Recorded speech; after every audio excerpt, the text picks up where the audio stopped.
What's up, everybody? Tyson Roush, Let's Talk Jets Radio. Hope everybody's having an excellent holiday weekend.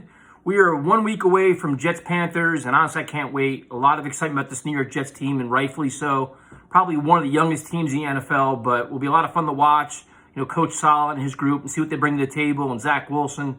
And, obviously, the week one matchup, the NFL loves drama, so they pair up, the Jets versus the Panthers, Zach Wilson versus Sam Darnold, Matt Rule versus Robert Saleh, all these different storylines. To me, honestly, I wish this game was later in the season where we could probably see a different matchup where the Jets are a little more acclimated to their systems, but so be it. So the only one that loves the drama more than the NFL is the beat writers and the media. So there are so many storylines that are going to be generated this week, and I think a lot of them are kind of be a little bit off base and just more like clickbait driven because they're not really relevant.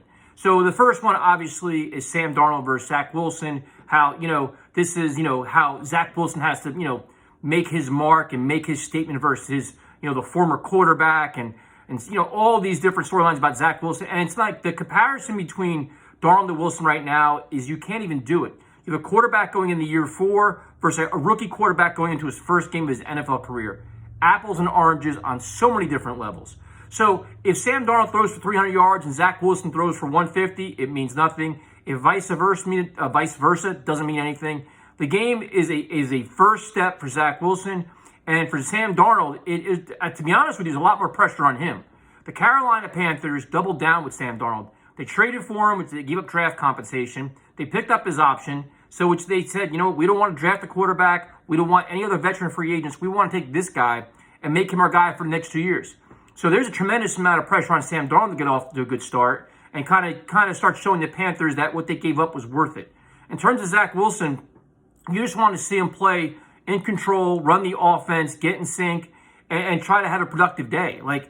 For me, my expectations for the Jets the first couple games, we got to realize where they're coming from. Like I mentioned earlier, one of the youngest teams in football, 2 new offenses, a first-time head coach, and a rookie quarterback. So, listen, it's not going to be perfect. You want to see them come out prepared, competitive, play physical, hopefully limit the penalties, and give a tremendous effort. When things start happening, make adjustments, good clock management, good time management, all these different things. You want to see this team start out like that and grow throughout the season. So to say this is a big game or a must-win for Zach Wilson week 1 is completely not true. He doesn't have to outplay Sam Darnold. I mean, it's great if he does. It's not mandatory. I mean, let's understand, a rookie quarterback, it's going to be a roller coaster ride all season long. One game is not going to, determine the outcome of his entire season. So, and these aren't excuses. These are just facts.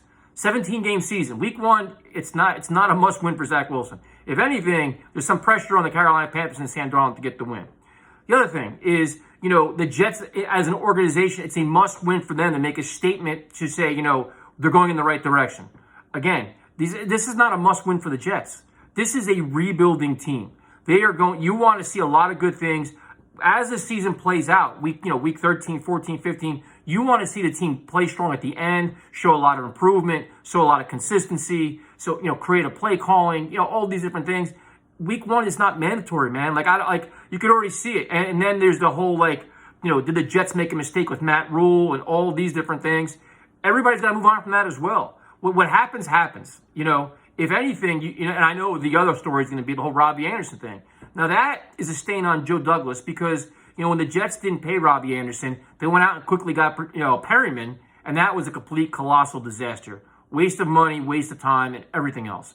But Joe Douglas admitted that mistake, and now you look at the wide receiver group this year, and it's significantly better. So now the question is, would you rather have Corey Davis, Elijah Moore, Mims, Crowder, Keelan Cole, or would you rather have like a Robbie Anderson mix and different things? To each their own. I mean, and you can't really look back with it. So I actually like Corey Davis, so I'm not going to really say much. And Elijah Moore, hopefully if he's healthy, he adds a whole new dynamic. So for me, the storylines are this. A lot of pressure on the Panthers. Home game, year 2 of Matt Rule's regime, which is, last year they were 5-11. They got to show a lot more improvement because there was some disappointment there with how they started and how they ended.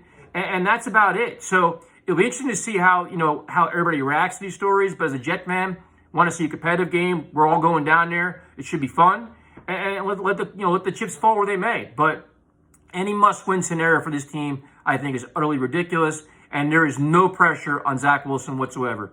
Obviously, he has to play well, but this is going to be a long year with a lot of ups and downs. Talk to you later.